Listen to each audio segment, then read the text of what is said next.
A teacher once placed two bowls of seeds in front of a student. One bowl held seeds of calm, patience, attention, kindness. The other held seeds of reaction, anger, distraction, defensiveness.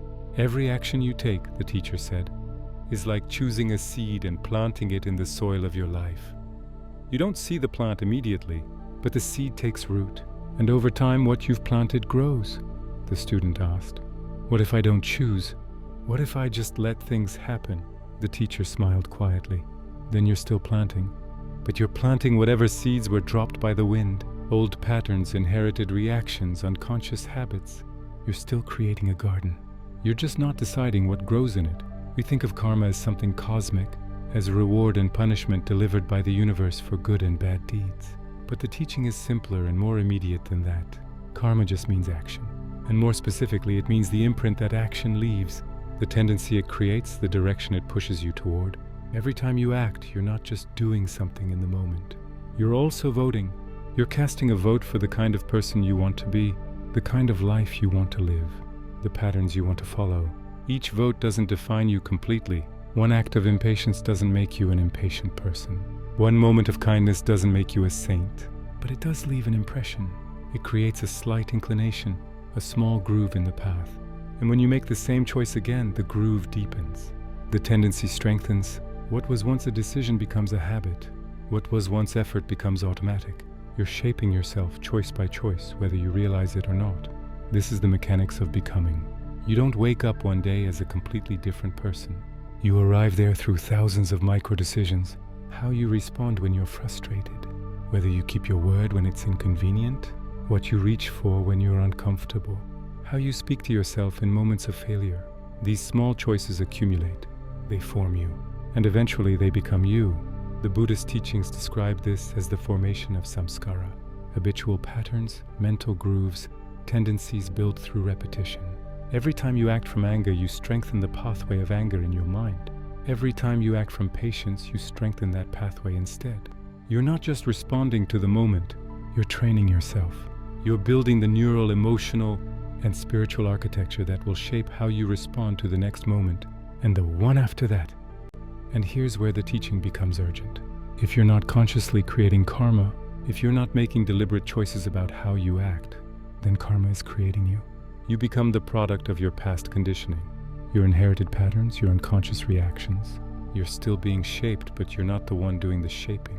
You're following the grooves that were already there, laid down by old decisions, old wounds, old habits you never questioned. This is what it means to be a slave to the past. Not that the past defines you absolutely, but that you keep acting from it without realizing it. You react the way you always have. You choose the way you always did. You stay in the same patterns because they're familiar, because they're easy, because you never pause long enough to ask, is this the direction I actually want to go? But the present moment offers something radical, choice. Right now, in this moment, you can act differently. You can choose patience instead of reaction. You can choose honesty instead of avoidance. You can choose presence instead of distraction. It won't feel natural at first. The old pattern will pull at you, but the moment you choose differently, you plant a new seed. You begin to create a new tendency. You vote for a different version of yourself. This doesn't mean you can rewrite your past or erase your conditioning overnight. The grooves are deep.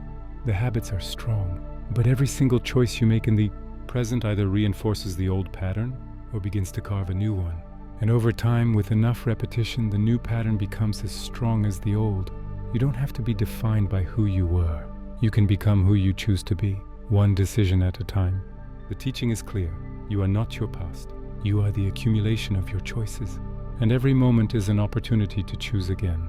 When you feel anger rising, you can pause and choose a different response. When you feel the urge to check your phone, scroll, distract, you can choose to stay present.